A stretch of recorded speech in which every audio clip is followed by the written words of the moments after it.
Magandang umaga po sa ating lahat. Kumusta po tayo? Ito na po ang ating program, Insight from His Word, our live stream morning devotion po sa umagang ito. Samahan niyo po ako at pakinggan muna natin ang ating awitin sa umagang ito.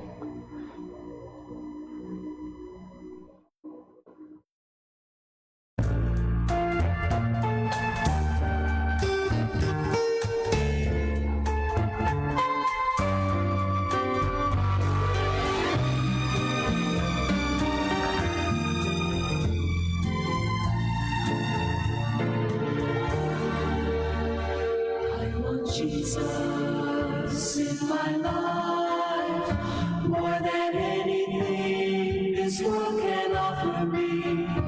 For I know that He alone can satisfy. Just to know He's leading in my life is worth everything that I might sacrifice. Oh, I want Jesus more than anything. The thing that I might want, and all the things that seem so deep, I'd rather have Him than any praise that men may give to me. I want Him to have control and be the breath of life in me. I'd rather have Jesus, I'd rather have Him than anything. He had power without end. From the heavens He ruled the universe. Countless angels waited on His every call. But one day I saw Him all alone on a road to death and untold agony. Just for me He suffered. Oh, what a price to pay. Take the fame that I might want, and all the things that seem so deep.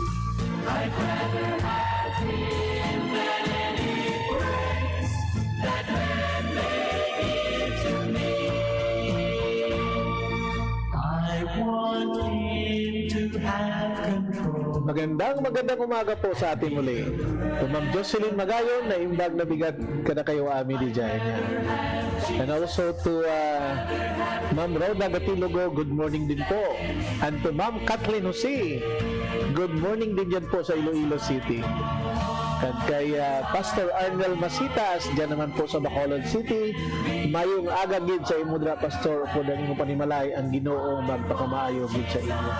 And also to may Maninoy, Felix Oxinia Jr., dyan po sa Calaca, Batangas, at kay Maninay Luz, good morning po sa inyo dyan. God bless you.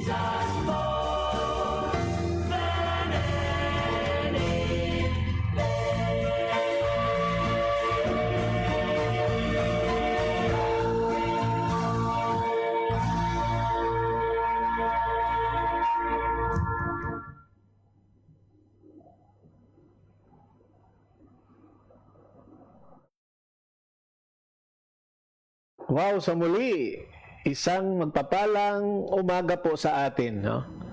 At kumusta po tayo sa araw na ito ng Biyernes? Thank God it's Friday. At matatapos na po ang unang linggo sa buwan po ng January at sa taong 2021. Okay. So good morning po sa inyo dyan, sa ating mga listeners sa umagang ito. Sana po makasama ko kayo, no? At samahan niyo po ako At ilang ano lang ito, ilang minuto lang po itong ating meditation sa umagang ito. Kindly be with me, no? Sa ano na, no, medyo ngayon, excuse me. Lumalabas na si Haring Araw dito sa Davao City, sa natuloy-tuloy na po ito, no, para okay talaga. To Brother Tutong Delcano, tong may aga gidira sa imo sa Kirayan, upod ang imong panimalay. I keep on praying for your sister. So be assured sa amon nga pangamuyo gid sa inyo, no, dira sa Kirayan naman kag ang imo nga pagbalik sa imo nga trabaho. So, what a wonderful day. Today is the day of God. This is the day that the Lord hath made. We will rejoice and be glad in it. Are you happy that you belong to the family of God? Are you happy that you are a born-again believers? Are you happy that this is a brand new day? Ano bang pasalamatan mo, kapatid, sa umagang ito? Sana po, marami kang pasalamatan. Marami tayong pasalamatan sa Panginoon, di ba? At isang bagay po ito na mapagduunan natin ng pansin. You know what, to be honest, hindi naman tayo hindi naman tayo talagang magaling, no? Hindi naman tayo talagang masasabi natin na mas mabuti tayo sa ibang tao. But we need to be thankful na okay. I would like to greet, no, ang friend ni Sister Rhoda, si Sally. Good morning sa iyo, Sal. At mamaya ko na i-accept yung ano mo kasi nagda-live tayo, baka masira yung ano ko. But thank you so much, no? At salamat po na yung mga friend nyo at talagang sinishare nyo itong ating morning devotion. At malaking tulong po ito sa atin at malalaman natin. Alam ko po na may mga pagsubok tayo sa buhay. Alam ko na marami tayong mga tinatahak, ninalakad na mga bagay na minsan ayaw natin. Pero alam po natin na ang may-ari ng buhay na ito, alam niya po. At alalahanin mo na hindi natin hawak ang buhay natin, mayroong nagmamay-ari nito. At siyang nakaalam kung kailan niya kunin ito. At ano ang mangyayari sa buhay na ito, di ba? Para bang, di ba, we are just administrator, we are just a manager, pero may owner. Kanina habang nakikinig ako sa Moment of Grace ng DXFE sa kaya Magi, meron siyang binigay na isang illustration. At talagang totoong-totoo. Sabi niya, ang illustration na po yun, mayroong isang gardener, isang hardinero, na talagang galing niya. At ang kanyang mga tanim, mga bulaklak, no, mga rosas, iba-iba. At talagang makikita mo na magaling siyang hardinero kasi maganda yung tubo ng kanyang mga bulaklak, ng kanyang mga tinanim. At talagang ang blooming na blooming yung mga tanim niya.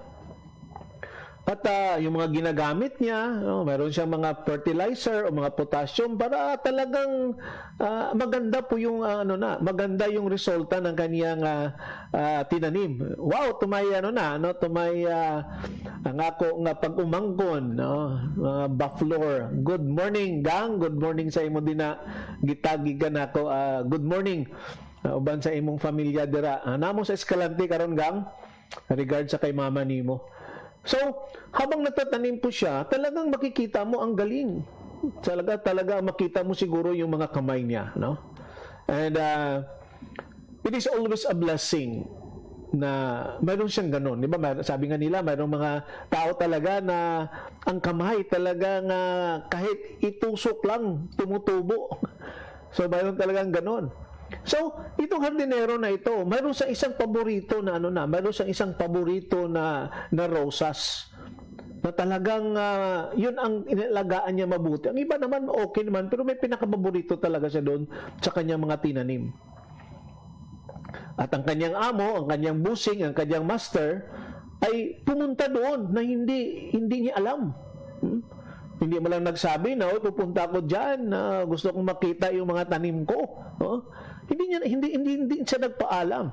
So nang dumating siya doon sa garden na yon, wala po doon ng hardinero. At habang umiikot yung yung may-ari ng garden na puno yun, talagang mangang-manga siya. Talagang bilib na bilib siya sa kanyang hardinero. At nakita niya po yung isang rosas doon. Na yun ang pinakapaborito ng hardinero. At sinabi niya sa isang doon na tumutulong sa hardinero, sabi niya, putulin mo nga yan at ilagay mo doon sa table ko at ilagay mo sa magandang vase. Sabi niya, so pinutol yun at nilagay niya doon. Talagang habang nagbabasa sa doon sa kanyang opisina, talagang ang ganda niya kanyang aura kasi maganda yung yung bulaklak, yung rosas sa harapan niya. Nang dumating yung hardinero, nakita niya wala na po yung rosas na paborito niya doon at galit na galit siya. At tinanong, saan na ba dito yung ko? At sinabi na kanyang alaalay na doon po sa sa table ni Busing, ni Amo, ni Master. At galit-galit siya at sumugod siya doon. At sinabi niya na bakit mo pinutol yan ang pinakapaborito kong rosas. Akong nag-aalaga niyan, sabi niya. And also to Jonah Gonzales Cruzado. Jo, happy New Year sa imo. Asa nakakaroon na. We miss you here sa church. At nang nakita niya, sabi ko nga, naghalit siya. Naghalit siya. At pinagsabihan niya yung may-ari. Sabi niya, wala kang karapatan na kunin yan kasi paborito ko yan, inalagaan ko yan. Medyo na-shock din po yung amo. Na-shock din yun ang boss. At sinagot siya, sino ka ba? Hardinero ka lang. Ako ang may-ari ng hardin. So wala kang karapatan na sumbatan ako. Yan, di ba? Di ba sa totoong buhay ganon? Marami tayong reklamo sa Diyos. Hardinero lang po tayo, manager lang po tayo, mayroon pong may-ari sa buhay natin. At kung ano man ang nangyayari sa buhay natin, alam po ng may-ari niyan. Kaya wala tayong karapatan na mag-demand, wala tayong karapatan na sisihin ang Diyos na siya ang may-ari ng buhay natin. Dapat, hindi siguro mag-demand, but mag-request, no? Mag-beg. Yung maganda siguro yun. So isang bagay po yun na natutunan ko habang nakikinig ako sa programang yan. At tinignan ko ang sarili ko, minsan nagrereklamo ako sa buhay ko, nagrereklamo ako sa Diyos, na hindi naman pala ako ang may-ari nito. At darating ang panahon na kukunin ito ng may-ari, whether you like it or not. Sabi pa ng kaibigan ko sa kanyang mga estudyante, pass your papers, whether finished or unfinished. Yan. So, isang bagay po dyan na makikita natin. So, good morning po kay Ma'am Jinky Indoyon dyan po sa Lingig. May buntag dara sa inyo, ha? Good morning, Pastor. Thanks, God, for giving a new day again. Og salamat sa Lord. Kay bisan kami lang sa among family nagapadayon ng among Bible reading every night. And thank you, Lord, for everything. Regards ko kay Ma'am o sa imo po mga anak. Keep keep safe kamo diha always. Paki-pray diha sa travel ni Pastor Raul ug Pastor Jason ni Pau padulong diri sa Lingig. Yes, gayon pala ang ang turnover. Wow, may turnover of ceremony si Ondoy diha sa Lingig. Okay, sabi po ni Ma'am Jocelyn Magayon, praying for you always, safety, provision and strength. Thanks also for always praying for us. We can count God's blessing every day, but we can praise, honor, and thank Him every moment of our life. Hallelujah. Diba? So, kaya ang gawin na po natin, magpasalamat po tayo. We should be contented kung ano meron ka sa buhay. Diba? Kung binigyan ka ng Panginoon ng ganon, pasalamatan mo. Hindi pwede tayong magrereklamo sa Diyos. Kasi kung ano meron ka, isang oportunidad o isang privilege lang yan na binigay ng Panginoon sa atin. Kaya, mas maganda, mas mainam, pag ang buhay natin ay nakasentro sa Diyos. Diba? At isang bagay po dyan na ating nang pasalamatan yan. Okay? So, tutuloy ang ating mga greetings dito, diba? At, isang pagpasalamat sa Panginoon, no? And also to Pastor Aurelio Kay Nikos Aurelio, good morning. Okay. Salamat daw sa imong pagtanaw sa ato nga programa. Okay? Sino ba ang nadin dito para hindi natin mamimiss yung iba, no? So sorry pag hindi ko makikita yung hindi na gano'n na sabi ko nga kahapon, no? Yung hindi nagko-comment, hindi ko makita. Pero minsan binabalik ko yung sa cellphone ko para makita ko kung sino yung dumaan. Okay? So balik tayo doon sa topic na yan, no? Ang ganda pakinggan, no? Ang topic na yan, na ang buhay natin ang nagmay-ari ang Diyos. Pagising natin sa umaga, ano ba kaagad ang iniisip mo? No? Yung trabaho mo ba? No? Kung saan ka pupunta? Anong gagawin mo sa araw na ito? Why not just have a simple, quiet time? At huwag ka munang magpa-istorbo sa ibang tao. Mayroong isang tao na isang room sila ng kaibigan niya, at ng umaga ngayon, nakita siya ng kanyang kaibigan na very silent siya, at nigreet siya. Friend, good morning. Kumusta ka? Ang aga mo nagising nga. Yung mga ganun. Actually, lumabas siya ng room, doon siya sa labas. At hindi alam ng kanyang kaibigan na nag-pray pala siya.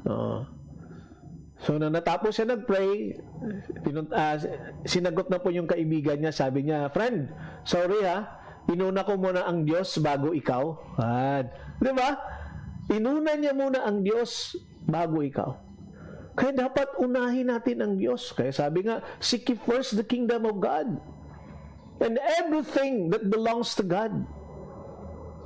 And He will add you as well. Kung ano man ang mga pangailangan po. So isang bagay po yan na nagpapahiwatig, nagpa-remind sa atin na sa 2021, huwag mo nang ilagay pangalawa ang Diyos sa schedule mo. Sa Sunday, kung pwede, makapagpunta ka na sa church, makasamba ka. Diba? Kaya ang palagi ko nga inuulit-ulit sa atin, a burden become a blessing if you put God first. And a blessing becomes a burden if you put God in the last. So, isang bagay po yun na ating palaging alalahanin, no? Na may mga bagay talaga sa mundo at sa ating buhay. At alam po natin yan na ang Diyos ang may-ari. Are you not excited to be with Him in heaven? O baka mayroon ka pang mayroon ka pang request sa Panginoon na wag muna kasi may tatapusin ka pa. May project ka pa. Maybe ang bahay mo hindi pa tapos. Maybe yung minimithi mo na sa sakyan hindi pa naibigay. Yung mga anak mo hindi pa nakatapos. Di ba? But you know what? To be with the Lord is a great experience in life. I don't know kung masabi pa natin yan, no? Pag nadoon na po tayo, kasama na natin ang Diyos. At we will enjoy with Him. No? Kaya man, kung mayroong mga nawala sa buhay natin, maybe namatay yung ating mga mahal sa buhay, huwag mong dibdibin. Life must go on. Continue ang pag-serve sa Panginoon, continue ang pagsamba sa Panginoon. At sa ang sulok ka man ng mundo, sa ating mga OFW, alam ko po, na nalulungkot kayo dyan kasi ang hirap nga umuwi. Siguro iba sa inyo nag-schedule na umuwi noong December pero hindi po natuloy. Just keep on, no? Maybe nanging isa kang ambassador dyan. Maybe you can be used by God. Kaya nga nadyan ka with the purpose. Kung saan man tayo ngayon nalupalop ng mundo, nilagay tayo ng Panginoon sa isang gawain. At yan po ang pag-share ng kanyang salita sa ating kaibigan, kung saan ka man, di ba? Because that is what the Lord wants us. And to be thankful also. So, sana po, yan pong ating mga bagay na pasalamatan sa Panginoon. Okay? So, before tayo magtuloy-tuloy na sa ating mga batian at sa ating pong mga tawag nito, ang ating meditation ngayon, no? At Pastor Jay Sore, good morning, Pastor, no? Good morning dira sa inyo sa Negros Occidental. Okay. So, sino pa ba dito, no? Okay, no? Sa Balyad Dulid, no? Upod ang imong asawa. And also to Brother Julius Indoyon, good morning din po. Good morning, Pastor Ray, and to all the viewers of this ministry. Praise the Lord. Praise God that the shine has already shined in our place, and hopefully to all parts of Mindanao also. God bless us all. Hallelujah. Okay. So medyo, ang aking ngipin ngayon, medyo okay naman siya, no? At, pero tinutuloy ko lang pala yung yung mayroon lang akong naiwan na antibiotic no kailangan ko pa inumin, no? Kasi pang 5 days ko pa lang. Okay. So sabi ng doktor ko, okay. To Doktora Hasa Bascon, Doc, good morning to Pastor Tonton also. Thank you and good morning also sa inyo dyan. So, sa dyan po sa Luzon, good morning po sa inyo. At dyan po sa La Union, naimbag na bigat, kada kayo amin di dyan niya. To all Ilocano listeners, naimbag na bigat kada kayo amin. Sa mga Ilonggo naman, mayong agagid sa inyong tanan. No? At sa mga Tagalog, magandang umaga po sa inyo lahat. Good morning. Good afternoon, maybe good afternoon, good noon, no? And then good evening sa ibang parte naman ng mundo. Okay? So mag-pray muna tayo, at habang mag-pray tayo, I have something na ipatugtog sa inyo. Okay? At ito po yung ating ang ating tawag nito, ang ating music. Ay, hindi ko pala naipasok. Okay. Saglit At magandang maganda habang nagpipipray tayo. Ito po ang pakinggan natin, no, na awit. At alam ko po na iba nito na naririnig na rin natin ito. At minsan kinakanta din natin ito sa ating churches, no? At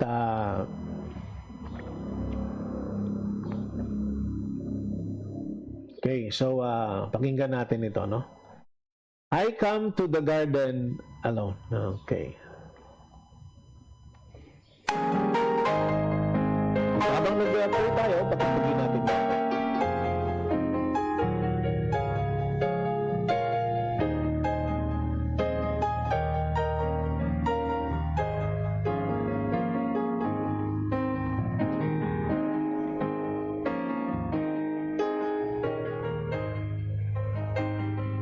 Panginoon, nagpapasalamat po kami sa umagang ito.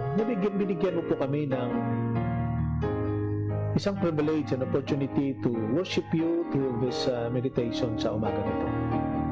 Salamat, Panginoon, sa mga nakikinig at sumasama po sa amin sa meditation na ito, Panginoon. Pagpalain mo, Lord, ang bawat isa. Lord, salamat na naging kontento kami sa buhay namin kung anong meron kami. At yan po ay nanggaling sa iyo. Lord, I pray na ang bawat isa po mayroong desire to be thankful sa iyo. Bilang mga anak mo, Panginoon, nagpapasalamat ako na binigyan mo po kami ng buhay na walang hanggang, buhay na abundant. At ang sabi pa nga sa Bible na you become poor to make us rich. Lord, salamat sa kaligtasan na binigay mo po.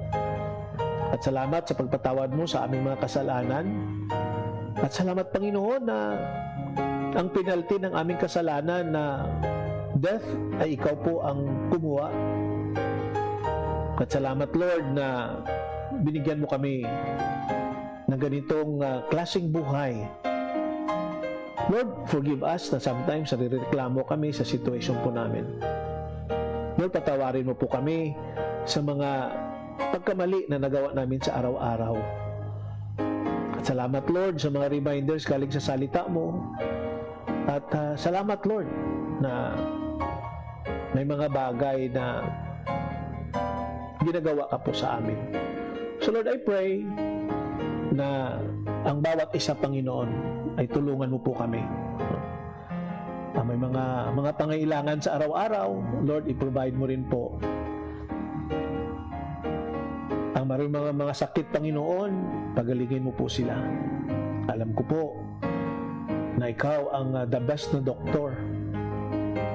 At umaasa kami sa iyo, Panginoon, na pagalingin mo po sila.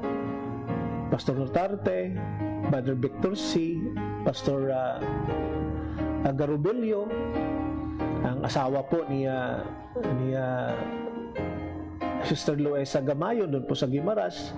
Nakakalungkot, Panginoon, kasi pinutol na po talaga ang kanyang paa kasi diabetic po siya.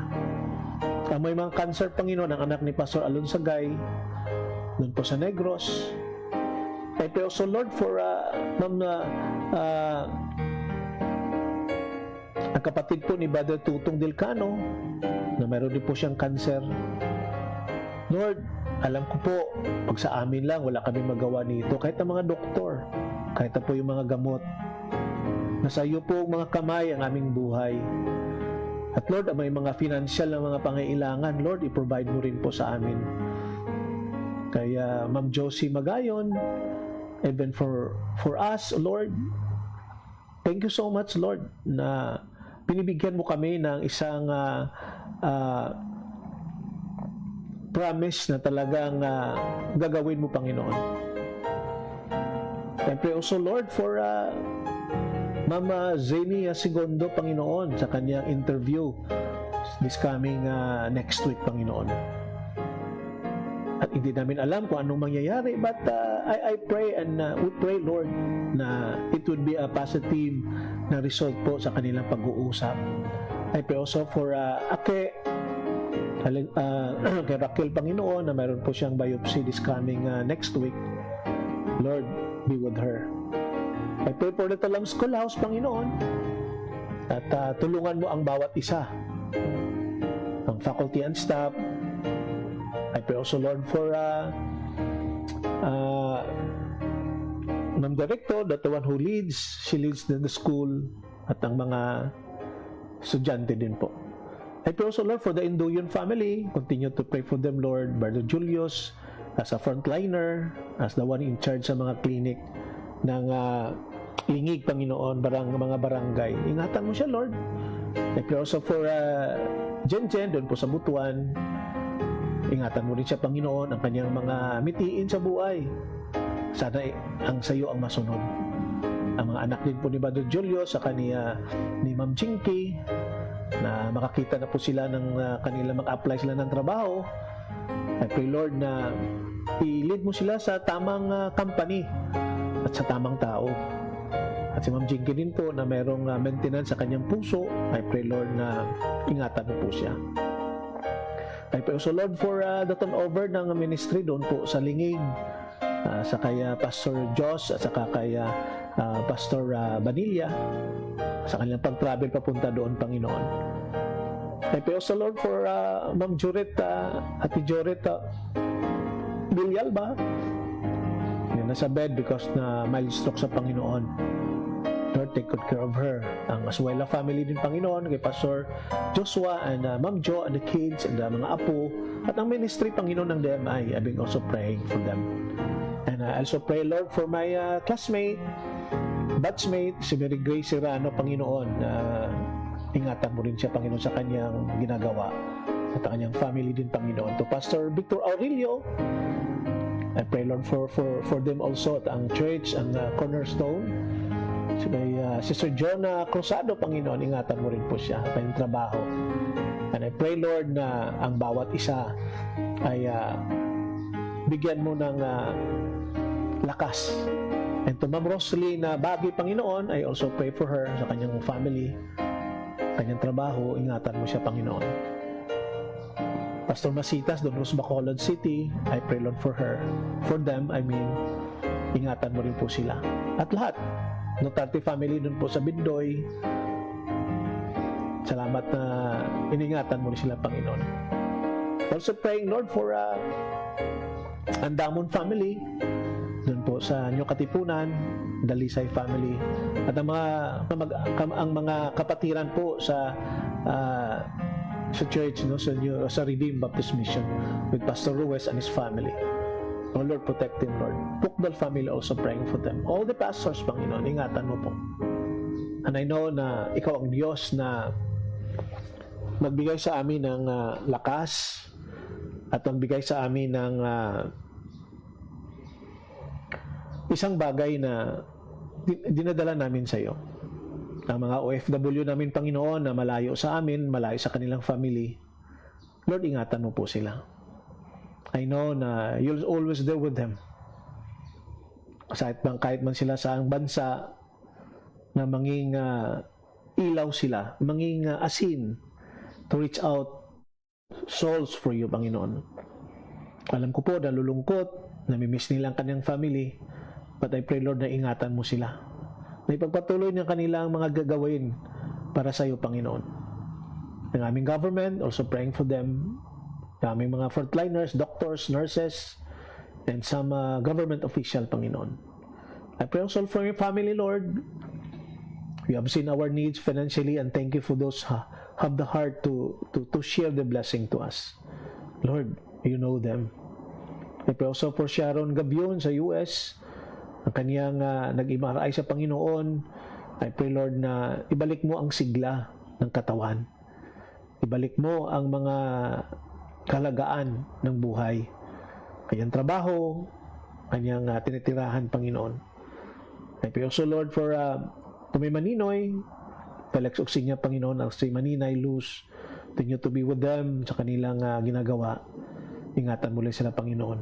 Tumay family, sa Casey Panginoon, sa kanyang paghintay ng items, Panginoon, from deep end. Patient more. I know na the timing is always there sa ganawa mo, Panginoon. Si Ading sa kanyang pag-aaral online. Ingatan mo rin siya, Panginoon. Tulungan mo po siya. Si Jem, saka si Matt, sa kanilang buhay pamilyado. I pray, Lord, for them na unahin kanila, Panginoon, sa kanilang buhay. Pag-alaga sa kanilang mga anak, si Ate Pebble, saka si Ading Nice. And Matuti family also, Lord. Be with them. And the members ng Northside Baptist Church, Panginoon, ang bawat pamilya, ang bawat individual, Lord, be with them. I know na ikaw ang Diyos na nakikinig sa aming mga hinaing, nakikinig sa aming mga appeal, Panginoon. Thank you so much for the free na makatawag kami sa iyo directly. Lord, salamat. Salamat sa pagmamahal mo sa amin, Lord. Salamat sa mga review. Salamat sa mga pagpaalala na ginagawa mo sa bawat isa. So Lord, sa aming meditation sa araw-araw, dito sa Insight from His Word, i-open mo ang aming mga puso, Panginoon, ang aming mga isipan, at ma-focus lamang kami sa iyo. Thank you so much, Lord. Thank you so much. Ito po aming napasalamatan sa ngalan na aming tagapagligtas at aming Diyos nagmamahal sa amin. In Jesus Christ we pray. Amen. Okay, so sino ba ang ating mga babatiin dito, no na makaligtaan natin at Brother Nelson Rapols, good morning din po sa inyo diyan, no? Good morning, And then ang ating meditation sa umagang ito, nasa Book of Psalms tayo, chapter 77 na po tayo, nasa huling yugto na po tayo. Kasi 20 verses lang po ang ating tawag dito, ang ating chapter na ito na sinulat ni Asaph. Sabi pa nga dito sa verse 11, I will remember the deeds of the Lord. Yes, I will remember your wonders of old. I will ponder all your work and meditate on your mighty deeds. You may, O God, is holy. Your way, O God, is holy. What God is great like our God? No? You are the God who works wonders. Talagang mapamangha ka sa mga ginawa ng Diyos, di ba? Katulad dito sa likod ko, at makikita mo kung paano, hindi taong gumawa po dyan, ang Diyos po ang gumawa niyan. When the water, okay, you are the God who works wonders. You have made known your might among the peoples. You with your arm redeem your people, the children of Jacob and Joseph. So when the waters saw you, O God, when the waters saw you, they were afraid. Indeed, the deep tremble. The clouds pour out water. The skies give forth wonder. Your arrows flash on every side. The crash on your thunder was in the whirlwind. Your lightnings lighted up the world. The earth trembled and shook. Your way was through the sea, your path through the great waters. Yet your footprints were unseen. You lead your people like a flock by the hand of Moses and Aaron. May the good Lord bless the reading of His Scripture. Okay, to my friend, Pastor Clyde, bravo, may agad na sa imo sa Negros, Pastor, no? At least nakahimo ka na isang desisyon, no? May pa nga mga desisyon na iya-ina sang Ginoo. Okay? Good morning dira sa imo. Okay. So, you know what, Asaph, kung ano natin si Asaph, refused to be comforted. Parang ayaw niya na i-comfort siya. At marami siyang tanong sa Diyos. Diba? Sabi ko nga kahapon, ang mga tanong sa Diyos ay lumalabas yan pag nasa sa kagipitan ka, sa mga pagsubok ka, sa mga crisis ka sa buhay. At yung mga minimiti mo sa Diyos, ang pinagdasal mo sa Diyos, wala pang sagot, you started to ask question. Diba? At ang daming mga tanong natin at gusto natin sasagutin kaagad ng Diyos.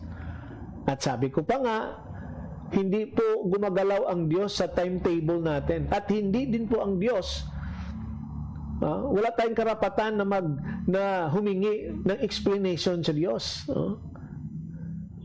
Because what we do is just, we live on the promises ng Diyos. Hindi po yun. Kasi kung sasagutin ng Panginoon ang ating mga tanong, wala naman pong mangyayari. Diba? So, we live on the promises that God has given to us, not of His explanation to all our inquiry, the series of questions. So, si Asaph po dito, he asked a lot of questions of the Lord. At the close of this discouragement niya, he came to two wonderful conclusions. At sinabi dito sa ating binasa kanina. At sabi ng verse 13, and also to my ihado, Brian Cansancio, okay? And to my ihada rin, and to your baby. Wow, may baby na sila. Okay, ihado, good morning, ha? And also to ihada rin dyan po sa Rosario sa Agusan. So habang patapos na po ang kaniyang mga pagtatanong at ang discouragement sa buhay niya, he came to two wonderful conclusions. Ang una ay nasa verse 15. Sabi sa King James Version, your way, O God, is in the sanctuary. Who is so great a God as our God? At din ang pangalawa po ay nasa verse 9. Your way was in the sea, your path in the great waters, and your footsteps were not known. You know what an unusual way to express ang kanyang panampalataya sa Diyos, ang kanyang faith. Una, Asaph tells us that God's way is in the sanctuary. His way is a way of sanctification and holiness. Kasi pag sinasabi kasi natin sanctuary, di ba, yung altar, di ba, the place where the priest, the high priest go there, the sanctuary. So it speaks of sanctification and holiness in the part of God. God lead us in grace and from grace to glory. Diba? Now we are under grace, and those who acknowledge and realize that they need relationship sa Panginoon by receiving Him as their Lord and Savior, they will be bring to glory. So He makes no mistakes. Diba? May kanta nga niya, no? God never do mistakes. Because His way is the best way and always been and always has been. Walang, hindi nagkakamali ang Diyos. Kaya nga palagi tayong pinaalalahanan ng salita ng Diyos that we should follow the way, we should follow the path na i-prepare ng Panginoon sa atin because that is the best way. That is a perfect way. So if we are living in the Holy of Holies, we will be able to discover God's way. Di ba? That is why sabi ni Asaph dito, God's way is in the sanctuary. Because Asaph give an encouragement to us na sundin natin, i-follow natin ang Diyos doon sa sanctuary, doon po sa altar.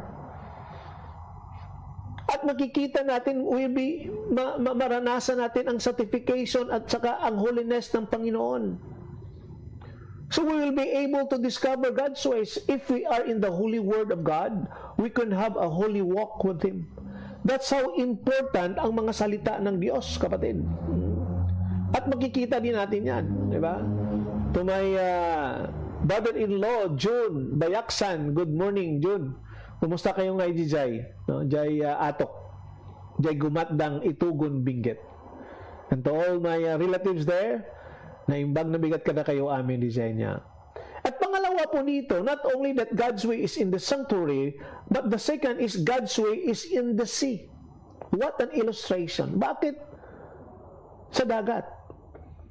Because His way is hidden. We may not understand all of God's leading, but this we can know.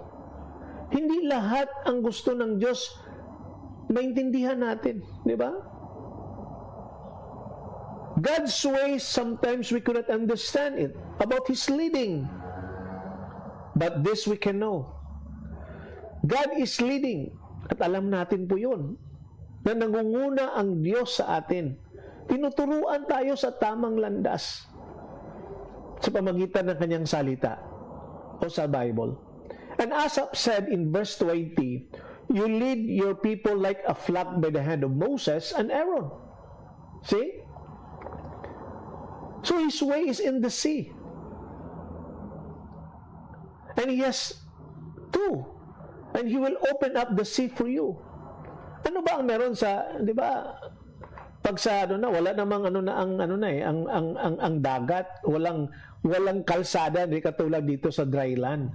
Pero ginagamit ng mga barko ay yung mayroon silang navigational instrument na naka-straight ba sila, saan ba sila pumupunta. No?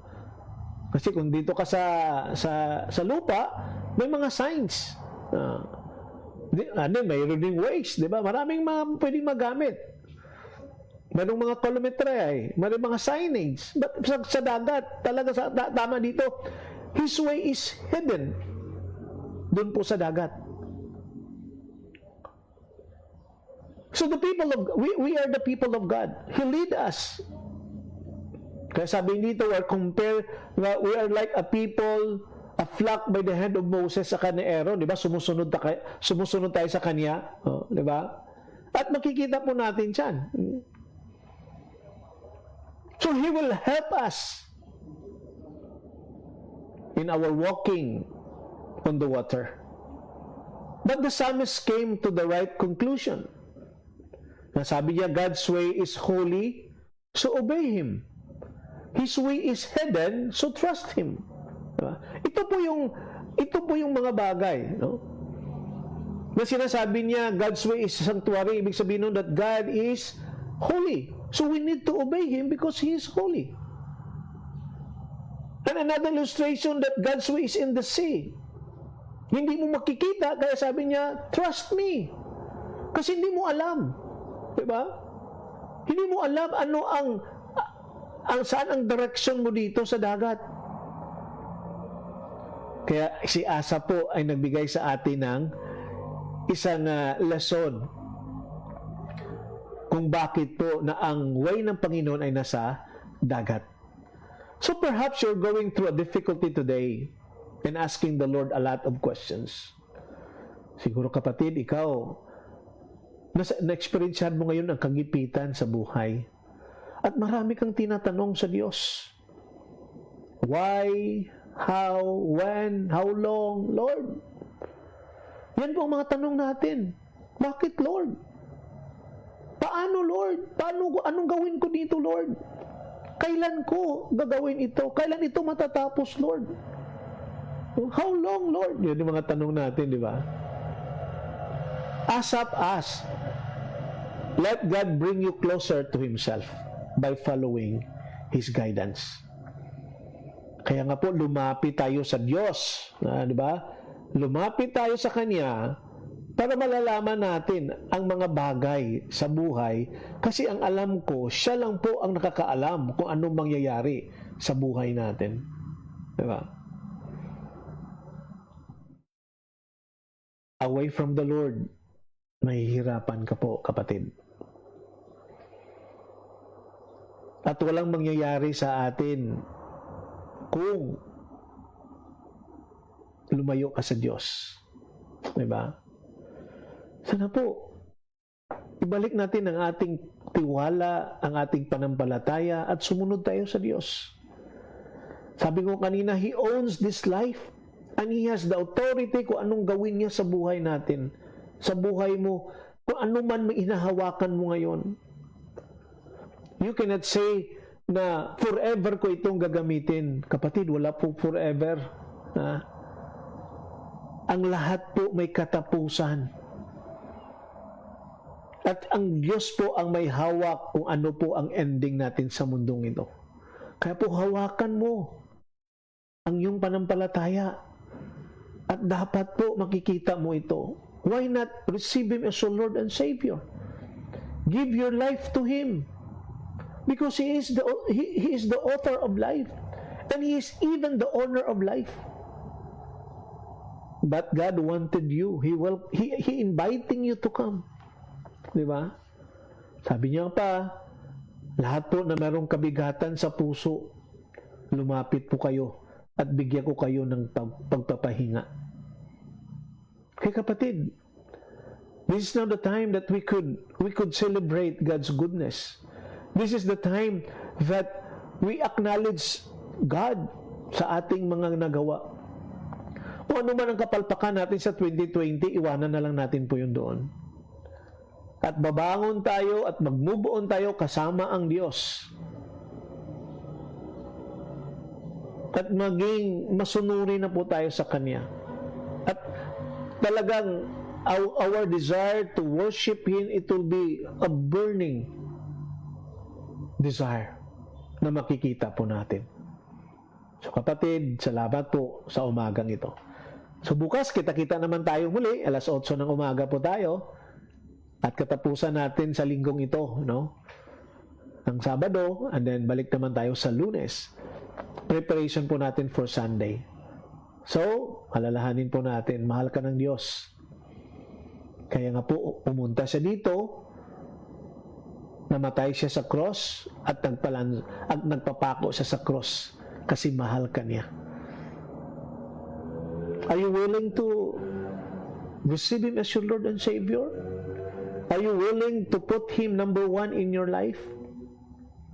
He's the priority of your life. Sana po. So muli, pakishare ito pong ating video sa umagang ito para po marami din ang makakita. And also to pray for you.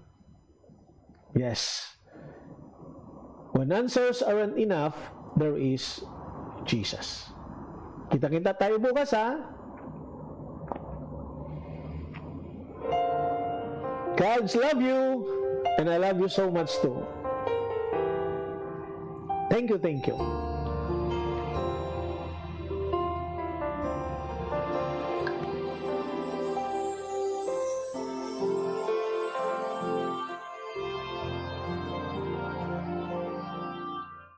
You have faced the mountains of desperation. You have climbed, you have fought, you have won. But this valley that lies coldly before you casts a shadow you cannot overcome. Just when you thought you had it all together, you knew every verse to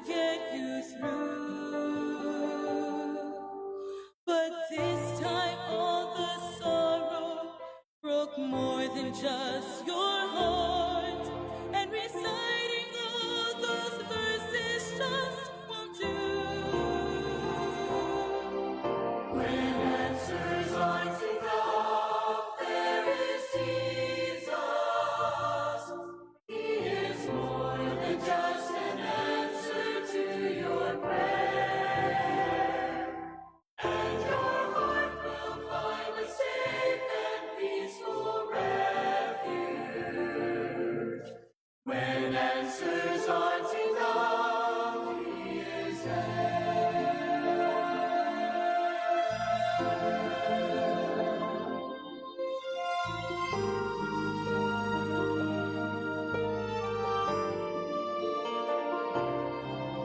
Instead of asking why did it happen, think of where it can lead you from here. And as your pain is slowly easing, you can find a greater reason to live your life triumphant through the tears. When answers aren't enough, there is Jesus. He is more than just an answer to your prayer. And your heart will find a safe and peaceful refuge. When answers aren't enough,